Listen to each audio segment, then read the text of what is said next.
Attention, on court. Here we go.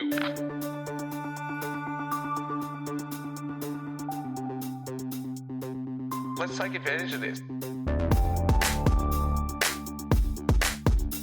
I'm Mitch Docker, and this is Life in the Peloton's Race Radio. Over to you. Hello everybody, welcome along to Life in the Peloton's Race Radio, a podcast by fans of the greatest sport in the world, for fans of cycling. No, only joking, of course, cycling is the greatest sport in the world. We're your two fans, I'm Harry and this is Stu. Hello, yeah. If it wasn't cycling, what would be the greatest sport? I don't know. I don't think anything's even close, is it? Nothing comes close. Obviously it's football, but football's got none of the depth of cycling. No, nor the history. But anyway, Stu, what have we got on the show this week? Maybe not what have we got on the show, but who have we got on the show this week, Harry? We've brought in a good friend of ours. I nearly said Mr., but actually, let's be correct. It's Dr. Cillian Kelly. He's TNT's stat man. He's your old colleague. You guys worked together at GCN back in the day, didn't you? Making films and all sorts. Stats is not his job. He's I think he calls himself a software nerd, doesn't he? He's been a guest on Race Radio in the past, although before we were under the welcoming umbrella of Life in the Peloton. He's going to join us because, Harry, I think we can agree that a tripod is more stable, right? than the duo pod. Yeah, absolutely. And actually, we do another podcast with Cillian called Did Not Finish DNF. So just a little flavour of that in today's episode. And we thought it'd be great to get Cillian on because the Vueltas just started. So we're going to have some stat nerdery for you all on this week's show. But we're also going to be covering unexpected sprint finishes at the Vuelta. What's going on? And we'll also be discussing, is it possible to break a work contract on humanitarian grounds? And we're not talking about our deal with Mitch on Life in the Peloton. We're quite happy. We'll follow up on Mitch's arguments that the Vuelta is the best Grandy of the year. And we'll discuss breaking bread on the Muur van Gerardsbergen. Good pronunciation there, well done, yeah. Thank you. Of course, this week's episode is sponsored by Cillian, which is an eSIM service. Do you know what that is, Harry? I actually didn't until very recently. I was in Andorra filming with cyclists, which is kind of the only thing you go to Andorra to do apart from dodge taxis. Good for both of those things. But when I landed, I got one of those text messages through saying it's going to cost you £800,000 to download 1 megabyte on your phone. And the person I was with actually said to me, well, you can get an eSIM where you insert a SIM card into your phone virtually. Which is obviously was a concept far beyond my brain. I was like, well, you don't mean it need a little chip and bit of plastic. But no. So Cillian is a new eSIM service app it's actually brought to you by the creators of NordVPN. So you know you're onto something solid there. With Cillian, you can choose from several affordable eSIM plans in over 190 countries, including Andorra, as I well know, and 8 regions. With a Cillian eSIM, you will always have a connection when needed. Stu, have you ever used one? Oh, are you planning to use one? You planning to use Yeah, so similar. I'm actually going to be using one in about a month. I go and cover a race called the Trans-Pyrenees, which is an ultra event, and we occasionally pass through Andorra, in fact, but it's mainly with it being in the Pyrenees, obviously bordering France and Spain.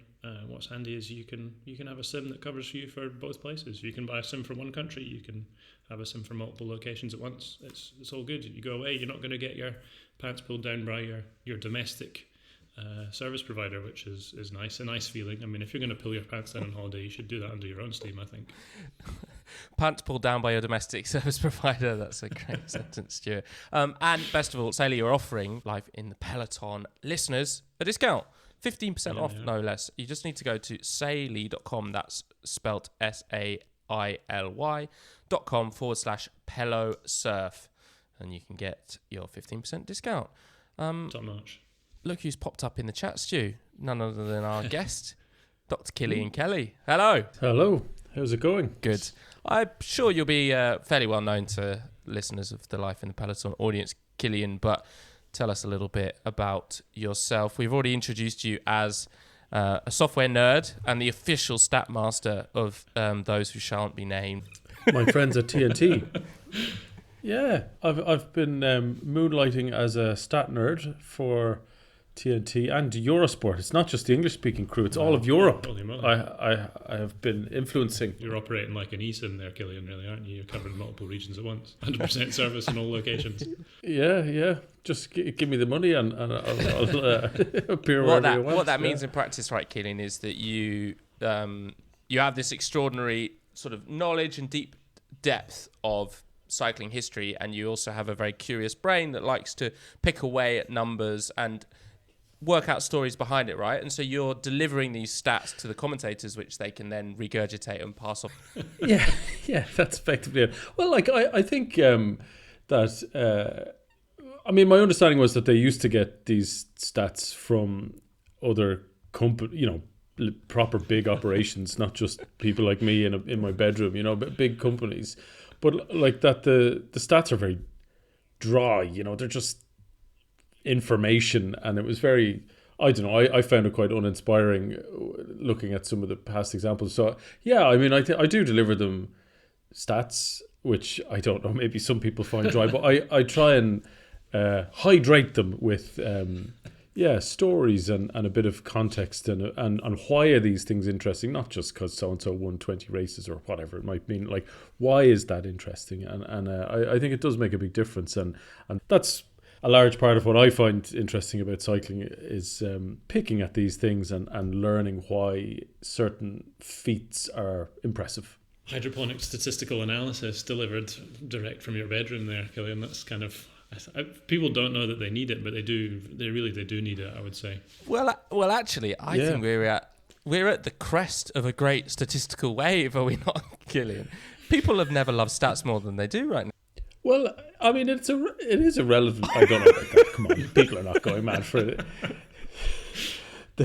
There's a mild interest brewing, but I think it is true that sporting stats didn't really exist in certain sports. Baseball, I think it has always been a thing. It's a big thing on stats and numbers and looking back through history. But I mean, in football, it's relatively new. Like, it's only really, it's not even the Premier League era. It's like just this century, Opta has become a thing, and these stats pop up when you're watching football. And with cycling, obviously, there's websites now where you can get all this stuff, whereas 20 years ago there wasn't. You couldn't get any of this stuff, and it is a kind of a recent phenomenon, I would say, for a lot of sports. I was going to say, for sure, American sports have always, it's not just baseball, American football as well.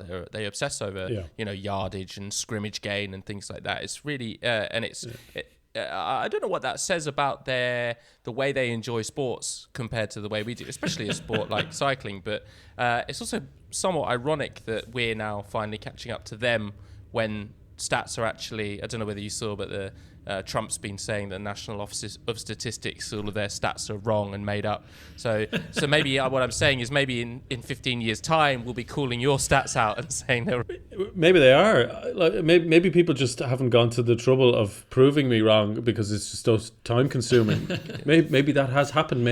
Maybe I have gotten really bored of checking back through every single year that something has ever happened, and I've just given up and said, nobody's going to check this. I'll just stop there and call it true. Is that what you're saying the National Office of Statistics did in America? Cillian, we're on the Vuelta. It's just started. You must have... normally on Did Not Finish, you bring one stat and we pick into that. But I thought, well, it's the start of the Vuelta. You must have a bevy in your back pocket that you've given, you've sprinkled over the first few days of the... I've got a few. I've kind of tried to pick out some of the interesting ones.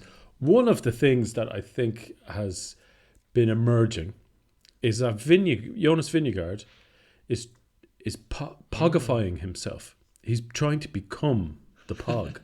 How does he do that? And so the proof of that is that Jonas Vingegaard has won a lot of races. Mm-hmm. He has won 25 road stage wins in his career. So not including GC and not including time trials. He's won 25 races. And the stage he won of the Vuelta this week, he finished in the same time as a group of 6 riders. And that's the biggest group he has ever won from. His previous road stage wins, the vast majority have all been solo. But whenever they haven't been solo, they've been against one rider, usually Pog. And but most of the time it's either by himself or with one other rider. And 6 is by far the biggest group he has won from. So this is a new thing for Jonas Vingegaard. Another new thing that happened was the stage that he won was actually really flat. It had less than 2,000 meters of climbing in it. And it was kind of, I don't think we would have been surprised if somebody like Mads Pedersen had won that Right. stage. And but Jonas Vingegaard won it. And it's not quite the stage with the lowest ever vertical climbing meters, but it is the second least. He won a stage of the Crow race 3 years ago, which had just less than 1,500 meters of climbing.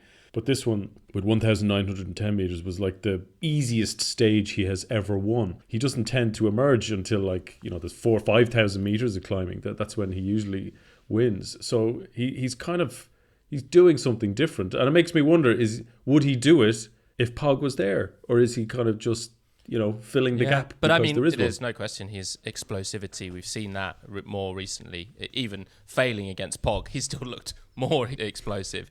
But you know what they say: if you can't beat them, join them. So maybe he's trying. He is Pogifying himself. What would you do anyway if you were coming up against an immovable object like Pog? Most riders are giving up. I think we saw that in the Tour de France. They gave up. I know I had worked out and sent to the TNT guys the time gaps between first and 10th and first and third, even as the race progressed, were bigger than they had been since I think it was 1997 when Jan Ullrich had a ridiculous lead just over halfway through that race. But it kind of was again borne out in the stats in the time gaps that they just let Pog and Vingegaard do their own thing, and they weren't even bothering trying to catch up. And third is the new first almost in a lot of these races when. Well, in the Tour de France anyway, when those two guys are there. Vingegaard and Reds, you see that happen early on in a race, and you're like, oh, well, that's that over then. Everyone starts racing for second and thirds, depending on who's present, right? Unless you're David Gaudu. Yeah, exactly. I was going to say David Gaudu, and as far as I can work out, David Gaudu is in red now because of the alphabet. Yeah, pretty much. Yeah. They're even Stephen in almost everything. Stage placings, he's got like. Harry did correct me. He said, go to what you said out sprinted, but it looked like they were freewheeling over the line. So I don't know if there was much competition in I that. think Godo was really trying, but he still only managed 25th. Yeah, I don't think Vingegaard thought it was on the line at that point. He gave it up. He doesn't care. He's not losing time. You would, wouldn't you? I mean, you already saw. Did you see the clip where he pushed the cameraman away while he was warming down on the time trial bike? Did you see that? Oh, he doesn't. No. He doesn't like it, does he?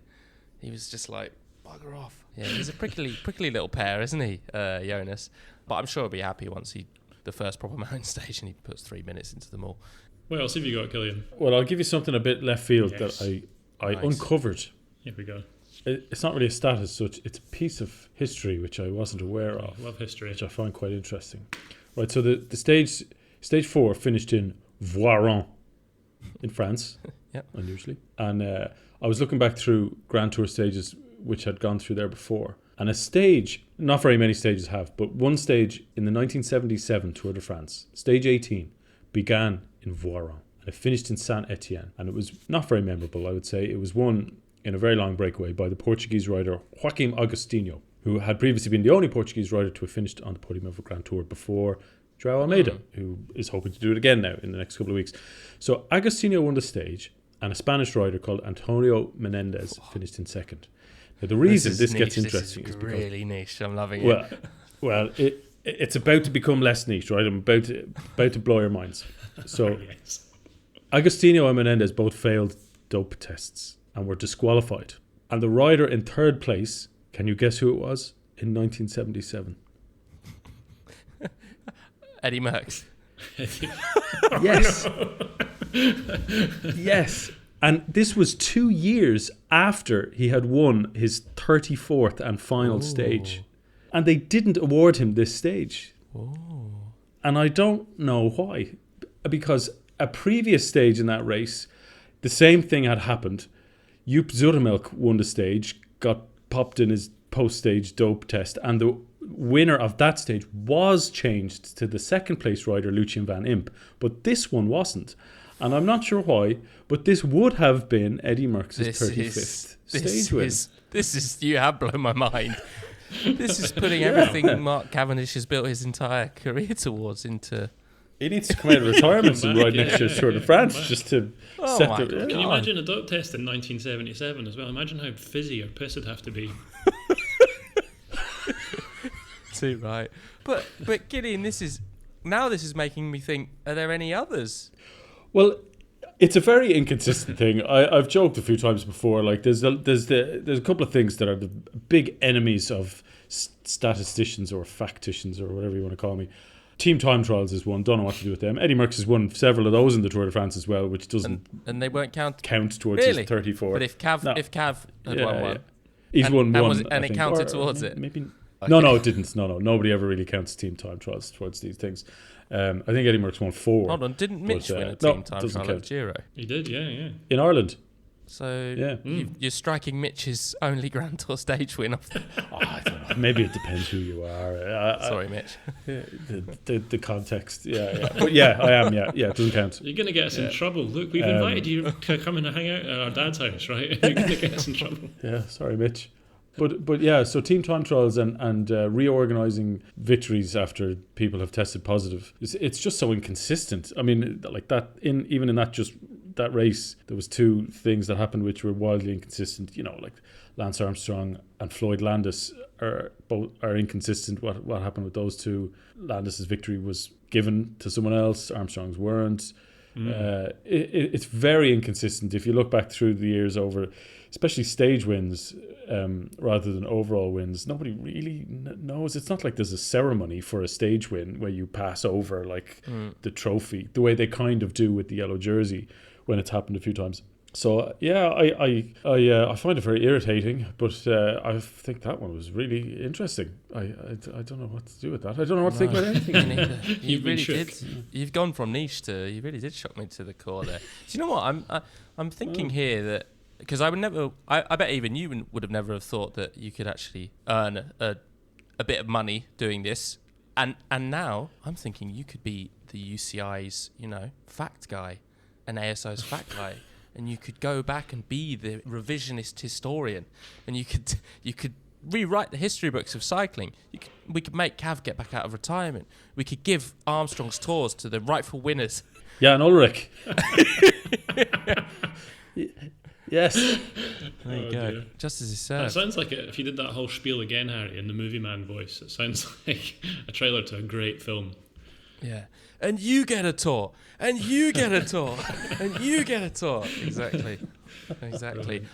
Is the Vuelta the best Grand Tour? Yeah, Mitch was talking about that, wasn't he, on the communique? I'm going to say it was a bit tongue-in-cheek, but he was making some decent arguments. I mean, obviously he's wrong. Well, what was his argument? Like, why did he say that? Because he's ridden it more than the others. Yeah, pretty much. I think his inference also was that it was more cruisy. Therefore, I guess what he's saying is it's easier when you're in the gruppetto. But Yeah.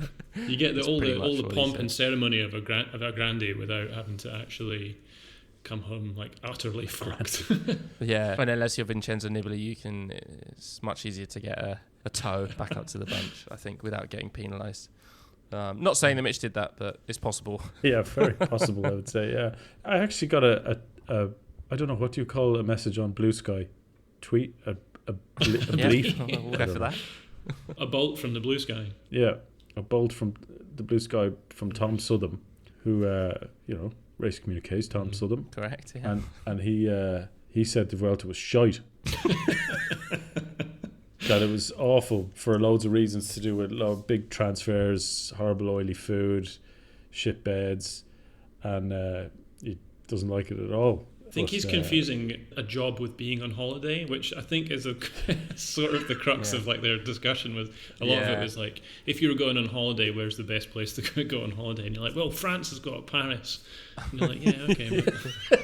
Exactly. No, come on. It's not the best one. It lacks the early season fizz of anticipation of the Giro. I'd say it's not exactly rocketed to life yet either, has it? I mean, there's been a couple of nice little sprints, but No. there hasn't been, you could have watched the last 500 metres of each of the stages and have missed anything. Really, I do remember going through before the kind of list of occasions where Grand Tours have started outside of their own country, and really being kind of unimpressed with the actual routes racing. The racing is as a product of the routes that get designed by. Yeah, a country has obviously they've paid a lot of money for this to happen, and they want to showcase. The race has to be good. Now, I think a notable exception was when the Tour de France started in Bilbao. That was brilliant, I think, for a couple of stages. The Yates brothers finale, right? Oh, yeah. Excellent couple of stages there. But in general, I mean, I know it definitely happened when the Giro came to Ireland. It was, I don't piss in Mitch's chips again, but it was a team time trial won by the team that was expected to win. And then there was 2 sprint stages won by Marcel Kittel, who was like definitely expected. It was very uninspiring, and that has been repeated with a lot of Grand Departs in the Netherlands and Denmark and Germany, and they're just like a time trial and 2 sprint stages is usually what you're served. I know that's not quite what has happened in this Vuelta. They haven't been quite straight sprint stages, but they're not far off. Well, one of the reasons I think I would propose is that they tend these Grand Departs in other countries tend to happen in bigger towns, which aren't so readily close to maybe the really nice lumpy terrain for great racing that we might expect to see. That's not always the case, but it's possible. Unlike the Tour de Yorkshire, which started in Yorkshire, which is right in the middle of the great lumpy terrain. And do you remember the stage that Nibali won? That was a bit of a firecracker, wasn't it? Am I talking bollocks, or did that actually happen? That was in 2014. I don't remember, but my excuse is because I got married the first day of the Tour de France and I disappeared on honeymoon straight away, so I missed that whole tour. Your friend Jasper Philipsen won a stage and was wearing red, wasn't he, Harry? So that and that was nice. Impressively, he obviously took the first stage of the Tour in yellow jersey, took the first stage of the Vuelta, red jersey, and then he got out sprinted by Ben Turner today. Did you see that? What's going on? That was utterly bizarre. Ben Turner had shown a good turn of speed at the Tour of Poland, but like a bit random. Well, he shouldn't even be in the race. No. Do you know this? Do you know? He was at the Renewy Tour, and they literally pulled him to go to the. And you're actually not allowed to do that. So Ineos were going to bring Chris Hamilton. I'm not really sure what happened to him. He got sick or injured, and he couldn't start. And so Ben Turner had ridden the first 2 stages of the Renewy Tour. And they needed somebody. He hot-footed it across Europe to get to Italy in time. But you're not actually allowed to do that. Not really sure what the basis is for that rule. But it's kind of bringing the Renewy Tour into disrepute. It's, besmirching the good name of the Renewy Tour that he left in favour of. Historically established name of the Renewy Tour. Yeah, but you're supposed to get the permission of the race that you left to say that it's okay. They have to tell the UCI that it's actually okay for this to happen. And usually it's kind of the other way around. It's somebody who has started a Grand Tour, maybe crashed out on the opening day, wrecked themselves, and then wants to start another race 2.5 weeks later while the Giro's still on, or whatever it might be, which is kind of fair enough. But like, this is kind of not great that he just ditched the race in favour. Anyway, he's not supposed to be there, but he was there. But I mean, I know I was kind of down on the Vuelta there, saying it's not the best Grand Tour, and on paper people will look back on stage 4 that Ben Turner won and think, bog standard stage, sprint won by a bit of a surprise winner. But the footage at the end of him, I mean, there was a camera like right in his face, shoved under his face as he was keeled over his bike. It was brilliant, just in tears. He didn't know what to do with his emotions. It was absolutely brilliant, and I love that. Us English boys aren't very good with dealing with our emotions at the best of times. It was great, fair play. It was super nice to see. Imagine what he was thinking. He was like, I was on a Flixbus 4 days ago, and now look at me, I've won a stage of a Grand Tour. Yeah. Well, another young British rider, Finlay Pickering, had a 200-kilometre taxi ride to get to the Vuelta. He also was a last-minute call-up for Bahrain victorious. So a couple of those. Renewy Tour, I mean, they didn't miss him. Arnaud Delis against Mathieu van der Poel going up the Moor van Gerardsbergen in August. I mean, it's always a bit weird seeing cobbles in the sunshine. I guess it's a bit like, seeing Remco in a Red Bull kit next year, that's going to be a bit weird. Or, seeing your dad wearing your mum's clothes, that kind of, it's a bit weird. But it was great, wasn't it? Did you catch any of it? I've been moving house, so I've been having to do racing through highlights and looking at web pages, which is not the best way to view it, obviously, but it's quite exciting to see Dilly doing stuff. I thought I realised it's only August, but I felt like his year was over a little bit, but yeah. I thought it was brilliant watching. I did see the stage when they were going up to Moor van Herresberg, and it was absolutely fantastic. Matthew Van der Poel on the Moor, like it's the best thing in cycling. It's fantastic. Shall I give you my my Jose Bean impression? Yeah. So yeah, the amazing thing about the Moor van Gersbergen is there's this wonderful bakery that's just based just at the foot there, and you can get these lovely little breads. But Matthew Van der Poel is attacking! Stop talking! And Van der Poel and Dilly's gone over the top together. Yeah. So anyway, back to the bakery. God love her. She's got more knowledge than she knows what to do with. But I wish she would commentate on the actual racing when it's happening. I love all the information bits, but just stop the story and talk about the racing. Like, how do you two actually experience cycling? Like, what is? I don't think I've ever asked you this before. Like, what do you consume? How do you get it into your it's a good eyes question. and head? I'd like to know how a lot of people do consume it, if and when they do, because obviously football and most sports are teed up to be around non-work times. But cycling is not. For the us Europeans. It's tricky. It's during work times. Yeah. It's countless the number of meetings that I've had a second screen on and been watching the cycling. And you get asked the question on a call, and you're like, sorry, what was that? You have to repeat that. It's a bad line. If it's a work day, I might have a second screen with no commentary and just watch it on there. Or if I've got a very, very busy day, then I'll just watch highlights and try to not spoil myself. On YouTube? No, I'll usually go to like 20k to go and play back. Oh, yeah, okay. I don't like the highlights packages because they're voiced. They're like, and then Mathieu Van der Poel and Arnaud Delis rode up together. I don't like that. You missed the live reactions. Yeah. True. Yeah. You're a highlights man. Yeah, kids. I've got kids as well as work. Yeah, so you've got loads of time to watch cycling. Exactly, yeah. At least for when you're at work, if you take your eye off the ball, nobody dies. But when you've got small children and you turn around and your toddler's like twisting the knobs on the gas cooker. Big respect to all those paramedic parents. So Stu's not watching a lot of cycling. I am. I just try to watch as much as I can, really. Yeah, a lot of it is consumed passively, I would say, if that's possible. Cillian, how do you? I feel maybe you're a TNT plant. Are you doing market research for them here? How do you consume your cycling content? Well, I mean, I have a job, and I have a similar problem where I can't just turn it on in the office and watch it. I work half in the office and sometimes at home, and when I am at home, I do have a screen that I put it on live in the background. I think most people, given a situation where that is a possibility, would do that as a cycling fan, stick it on. But on the days where I can't watch live, I am the same as you. I don't really go for the highlights packages. I'd rather go to relive and zoom through bits if I want to, but I would actually watch it relive. Yeah, I do kind of feel like there's a match of the day show that could exist, but it all another of the problems is it all moves too quickly. And so match of the day, you can maybe hold on and not find out what's happened by the Saturday at 10 o'clock at night. The match of the day is a long-running, very popular UK football highlights show for the Premiership. Is it called the Premier League? Yeah, Premier League. Premier League. I don't think so. I think cycling moves too quickly, which is part of its beauty, but also I think you're speaking like an editor or producer there, Harry. Like you're thinking about how long it would take to actually edit that show and put it together. I'm thinking like, so what? This show would go live on a Saturday, and you'd watch like.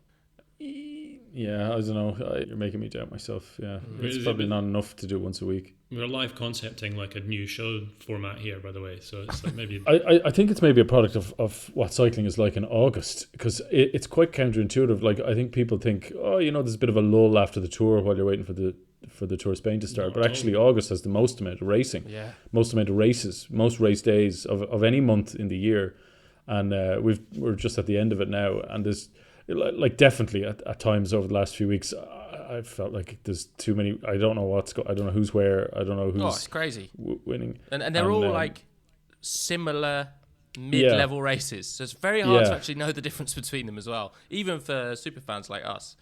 Yeah, so I think I suppose my point is on those days, and I know they're not every day in the year, I would have benefited from a show which was an hour, which shows me the real live, like with live commentary bits, Yeah. That's like what you get. That's what you want. Not only is August the busiest month in cycling, it's also when transfers start happening, when we start getting transfers, and it's not really a transfer yet, but Derek G is trying to break his contract with Israel Premier Tech, which is quite interesting little bit of news. And we don't want to get cancelled here, but let's be honest, it's for humanitarian reasons, or is it? Well, he hasn't quite said that.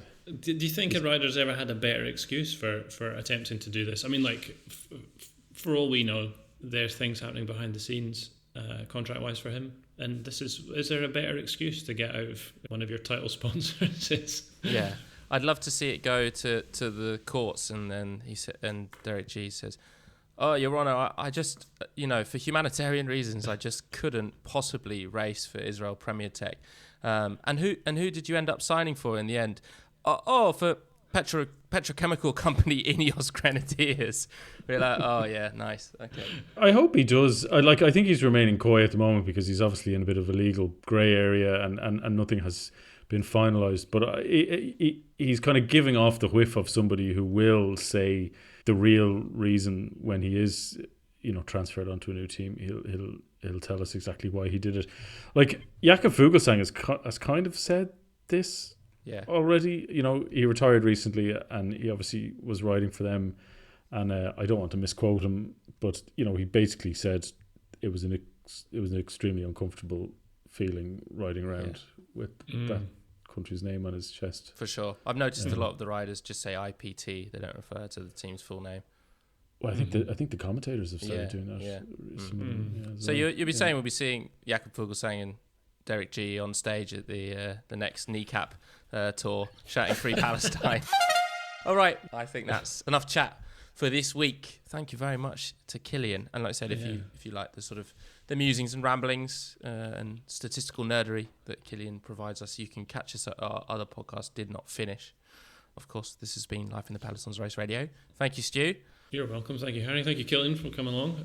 We'll be back in a month, won't we? And in the meantime, are you doing anything exciting? I mean, I'm going to be painting some walls, Harry, and passively consuming cycling. I'm actually going... The Tour of Britain's coming not far from where I live. I live in Bristol, and they're going up the Tumble, which is sort of famous for being the finale climb of the Junior Tour of Wales, which is a very prestigious junior race that some of the great British pros over the years won when they were teenagers. And they're going up it twice. So I'm planning to go to the hill and camp out on the mountain afterwards and do a little bit of wild camping. Try to create Alpe d'Huez in the middle of Wales. Nice. Why not? Are you going to see our colleague Tom Southern there as well, or does he like to keep a low profile? Well, he's such a sort of metro European man. Why would they send him to a race like the Tour of Britain? Tom needs to go to classy races only. Italy. Yeah, exactly. Where he can complain about the quality of the mattress and all that kind of stuff. Exactly. Lovely. Cillian, any final words from you? Any last tiny quick stat that you could give us? Something. Put him on the spot. I've got a good one and a ridiculous one. Yes. We'll take two, please. So a really good one is that the race went over 2 climbs today, the Col de Montgenèvre and the Col de Lotteray, which I cycled. I did the Étape de Tour in 2022. I went over that climb. And but this is in the Vuelta. And those 2 climbs are in France, and they have been in the Tour de France, but they have also been in the Giro. Wow. Good Lord. And they're the only 2 climbs that have been in the 3 Grand Tours now. That's never happened before. Brilliant. That's good, isn't it? That's really good. And I offer you a ridiculous one that I worked out for no reason. I did put it in my TNT document, but I haven't checked if they used it, but they didn't. I know they didn't because it's ridiculous.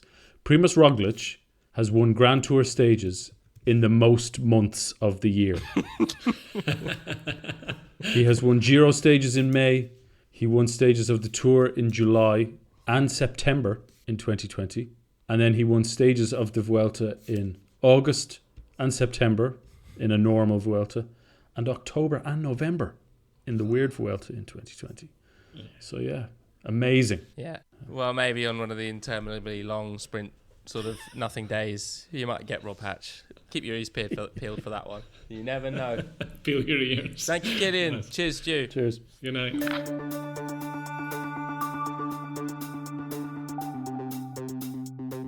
Let's take advantage of this. I'm Mitch Docker, and this is Life in the Pelotons Radio.